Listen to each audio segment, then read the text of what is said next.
I never thought I'd be the kind of man who needed to check up on his wife, but doubt has a way of creeping in when you least expect it. Maybe it was the way Candy had been acting lately. Distant, distracted, a little too quick to dismiss me when I asked about her day. We'd been married for 5 years, and sure, things weren't perfect, but I thought we had a solid foundation. Turns out I was wrong. The change in her started after I got back from a camping trip with my boss, Jake Hudson. It was supposed to be a weekend getaway, just a few of us guys from the firm, drinking beer and unwinding in the woods. When I got home, Candy greeted me like usual, but something was off. She smiled too much, laughed a little too easily as if overcompensating. And then there was the laundry. I wasn't looking for anything, but as I dumped my clothes into the basket, I noticed hers were already there, and among them, a pair of panties, stained in a way that made my stomach drop. It wasn't sweat. It wasn't me. My mind refused to process it at first, but the truth settled in my gut like a boulder. That night, I lay awake next to her, staring at the ceiling while she slept peacefully. Was I being paranoid? Was there some explanation? I wanted to believe that, but the gnawing feeling in my chest wouldn't let me. I had to know for sure. So I did what I never thought I'd do. I met with a lawyer. "Are you certain your wife is cheating?" Ruby Hawkins, a family law attorney, asked, leaning back in her chair. "Not 100%, I admitted, but I need to find out. And if she is, I want a divorce." "Then you'll need proof. A no-fault divorce is easy, but if you want the upper hand, adultery is your best bet." She referred me to a private investigator, Marvin Johnson, who suggested a tracking app and a small audio recorder for our landline. I hated myself for even considering it, but I had to be sure. If I confronted Candy without proof, she'd just gaslight me, twist things around until I doubted my own eyes.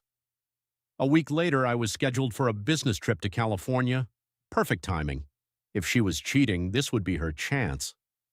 The night before I left, I kissed her goodbye, breathing in her scent, wondering if she smelled like another man. "I'll call you after dinner," I told her. She smiled, almost too brightly. "Okay, honey, have a good flight." The next night I called. She picked up on the second ring. "Hey, babe, how's California?" "Good, just busy. How's your night?" "Oh, you won't believe this," she laughed. "Jake asked me to waitress at his party. One of the servers canceled last minute, and he said he'd pay me $150 for the night. So I figured, why not?" Jake, my boss. The same man who had been acting smug around me lately like he knew something I didn't. "That's surprising," I said carefully. "Yeah, I thought so too, but he really needed the help." "All right," I forced myself to say. "Be safe. Talk tomorrow?" "Of course."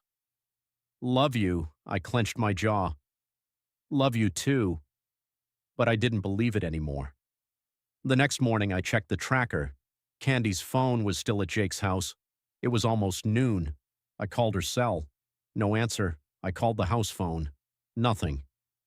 Then my email pinged. It was from Marvin.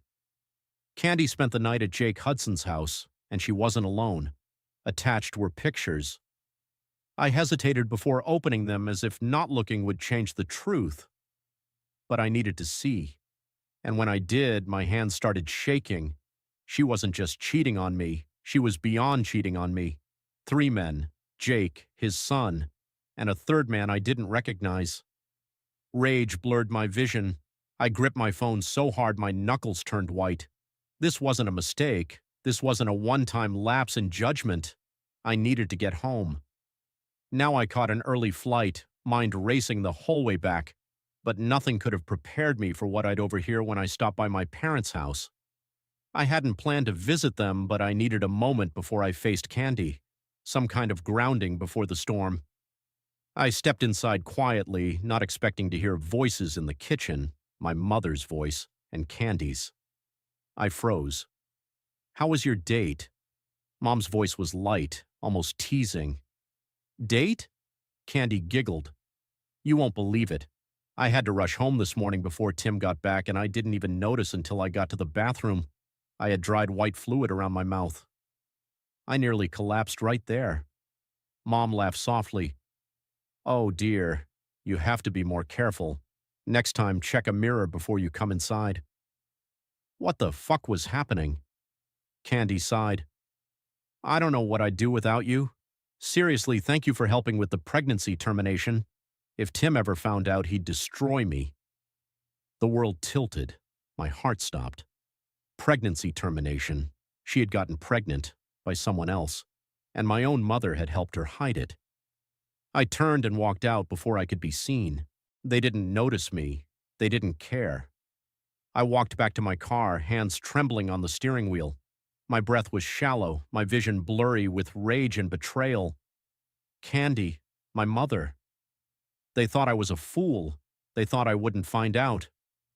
But they were wrong. Because what I did next, it turned their lives into a living nightmare.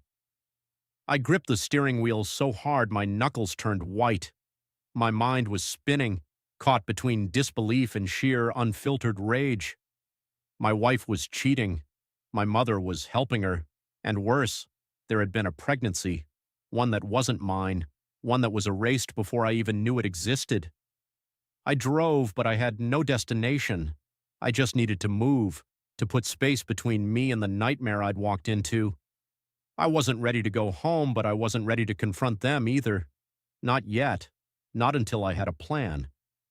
Candy and I met back in college. Nothing special, no fairy tale, no fireworks, just two young people in the same friend group who eventually became something more. She wasn't the most stunning woman in the world, but she had this way of making you feel comfortable, like you could just be. She was down to earth, easy to talk to. She had a kind face, soft brown eyes, a little round in the hips, but carried it well. I wasn't some high school quarterback or rich kid either. I was an average guy, a little quiet, always dependable. The type who paid his bills on time, never got in trouble, and did the right thing, even when no one was looking. That was me, Tim Burns, the guy people could count on. The guy who worked hard, provided, and kept his promises. I thought Candy was the same way. We got married young, mid-20s, right after I landed my first decent IT job. We weren't rolling in money, but we got by. We rented a little house, made plans for kids, and lived a life that to me felt real. But looking back, I was the one who built that life. I was the one who took on extra hours when money got tight.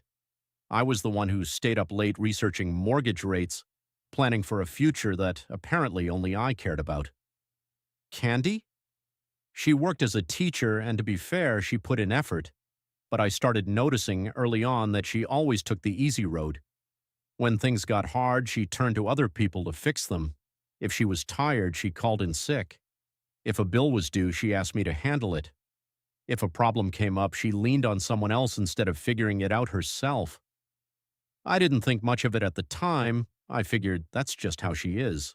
Some people need more help than others. I didn't realize then that it was a pattern, that she always looked for someone to make her life easier, even if it meant stepping over the man who had given her everything.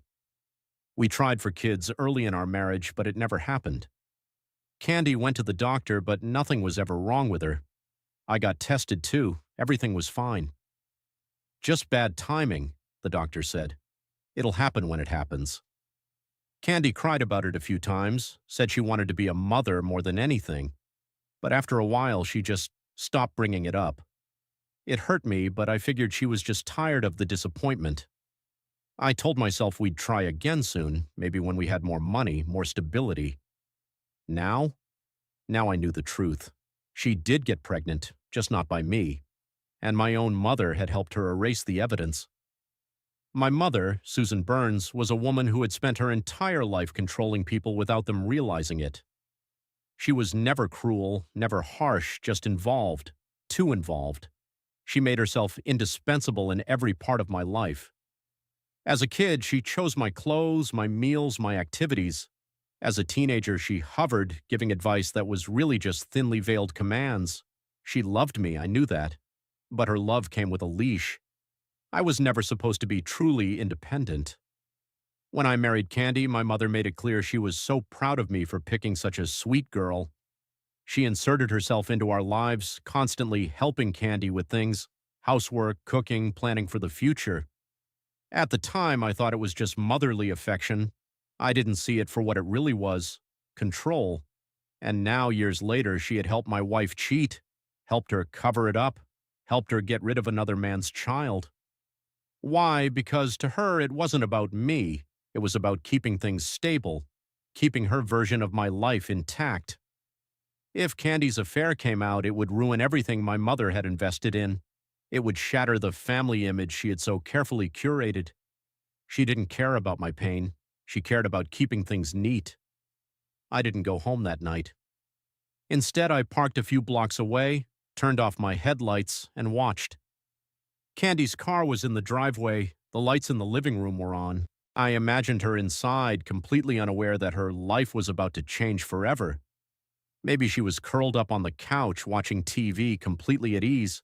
Maybe she was texting someone. Jake? His son? Who the hell was the father? It didn't matter. I had spent our entire marriage playing the good guy, the decent man. I had given her everything, trusted her blindly. That was over. Now it was my turn. I pulled out my phone and called Marvin, the private investigator. "I need more dirt," I said. "More?" He sounded surprised. "Tim, the photos I already sent you are—" "Not enough," I cut him off. "I need names. I need dates. I need proof that'll destroy her in court. And I want a copy of every text message, every call log, every goddamn receipt you can get your hands on." There was a pause. Then Marvin said, "All right, I'll get to work." I hung up and sat in the darkness, staring at my house, the house I paid for, the life I built, the woman who had thrown it all away. Tomorrow I'd walk through that door like nothing had changed. I'd kiss my wife. I'd let her believe she was safe.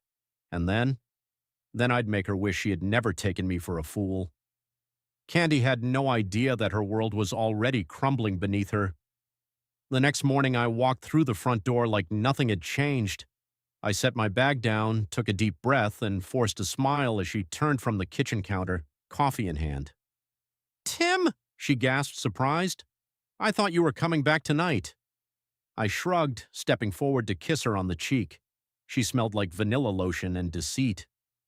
"Caught an early flight," I said, my voice even. "I missed you." Her lips curled into a relieved smile. "I missed you too, babe." Liar.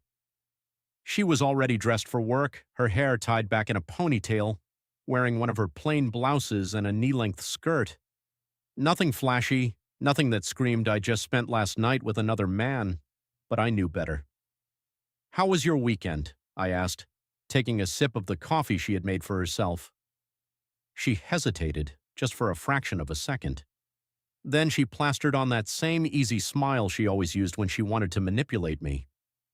"It was fine, pretty quiet actually. You know how it is, just work, TV, and way too much junk food." I almost laughed. She was so damn comfortable lying to my face. I nodded along, pretending to believe her while my mind replayed the sickening conversation I had overheard at my parents' house. "How was your date? You have dried white fluid around your mouth." "Thank you for helping with the pregnancy termination." I had been living with a stranger. I spent the next few days gathering everything I needed to ruin her. Marvin delivered. He got me copies of her text messages, phone logs, even video footage of her at Jake's house. Not just with him, multiple men. Turns out my wife wasn't just cheating, she was a goddamn community project. One of the texts hit me the hardest. "Jake, you're insatiable.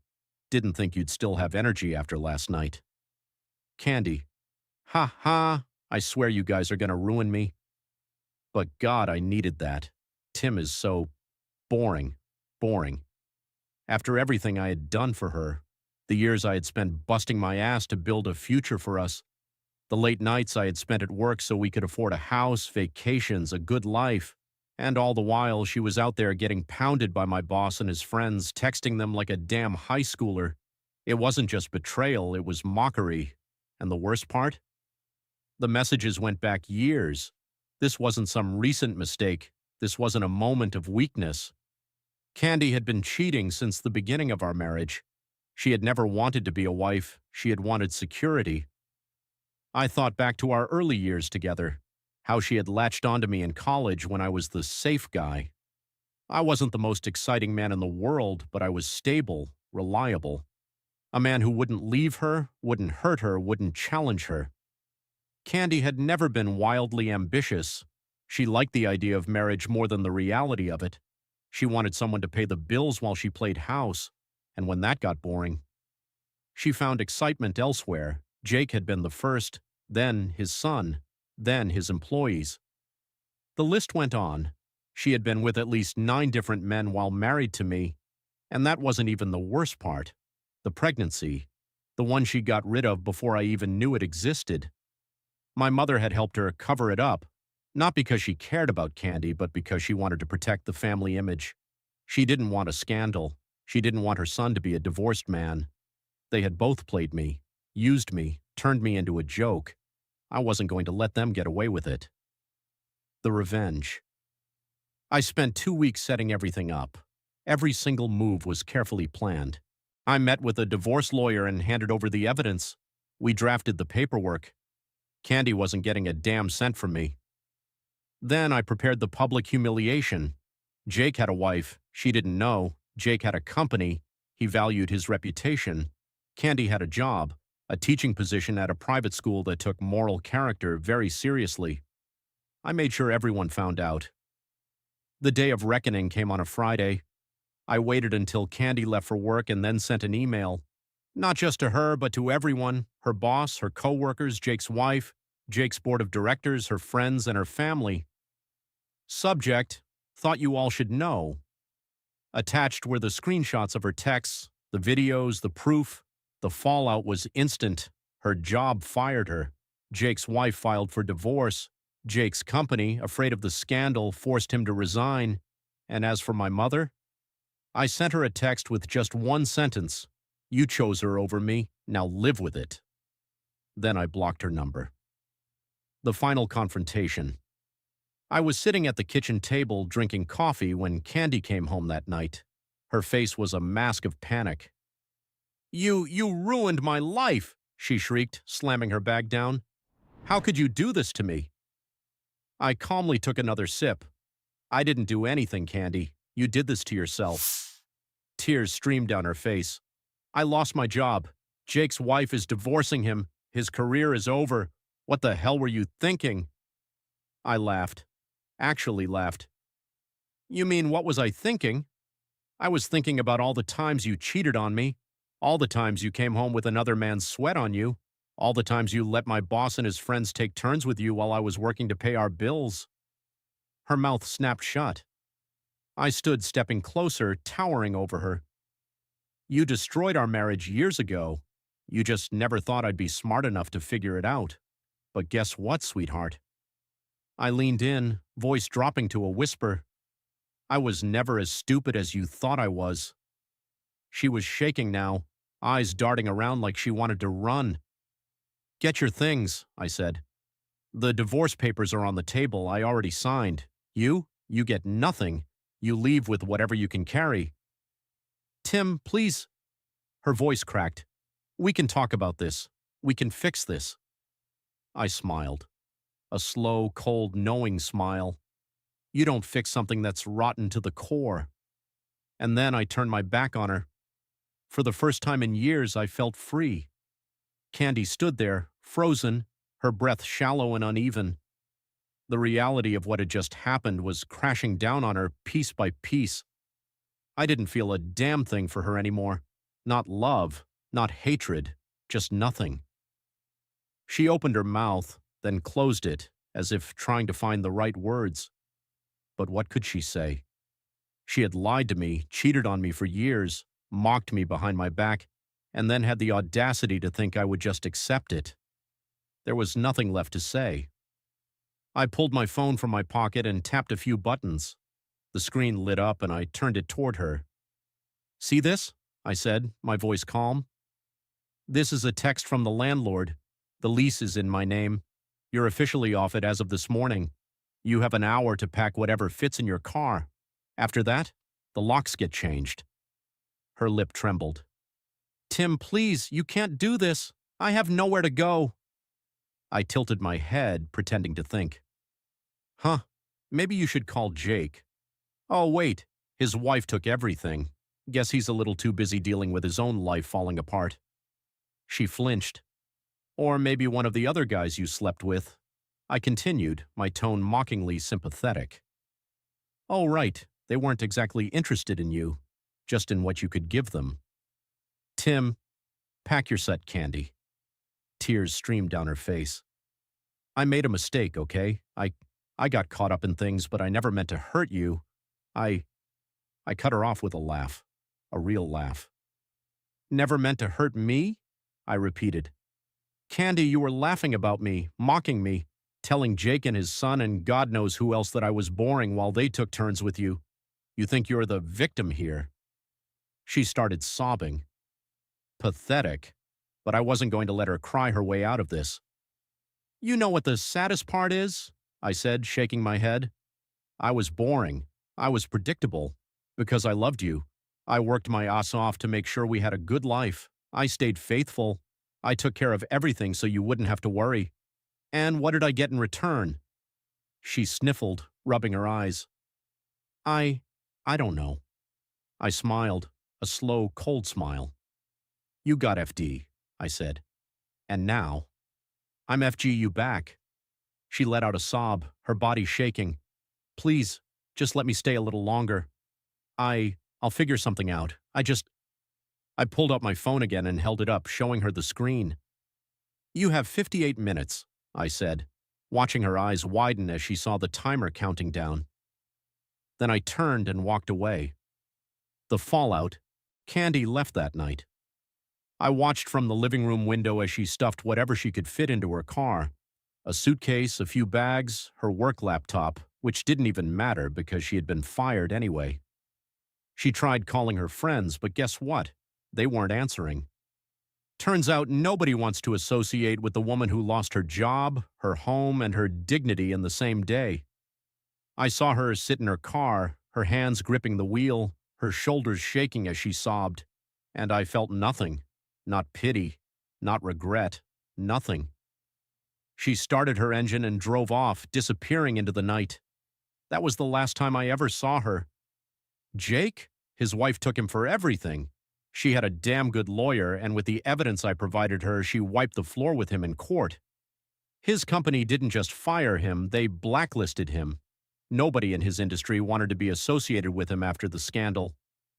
I heard through the grapevine that he moved into a cheap apartment across town, spending his nights drinking himself into oblivion. His son cut ties with him completely. Guess family wasn't so important after all. My mother, I didn't speak to her again. She called, she texted. She even showed up at my office once, begging me to talk to her, saying she only did what was best for me. I had security escort her out. The last text I sent her was simple. You chose her over me. Now you have neither. Then I blocked her number. Me? I moved on. It wasn't easy. Even after getting my revenge, there were nights where I lay in bed, staring at the ceiling, wondering how I had let myself be fooled for so long. But in time, the pain dulled. I got a promotion, moved into a better apartment, started focusing on myself instead of trying to fix people who didn't deserve it. And as for love, I took my time, I learned to trust again.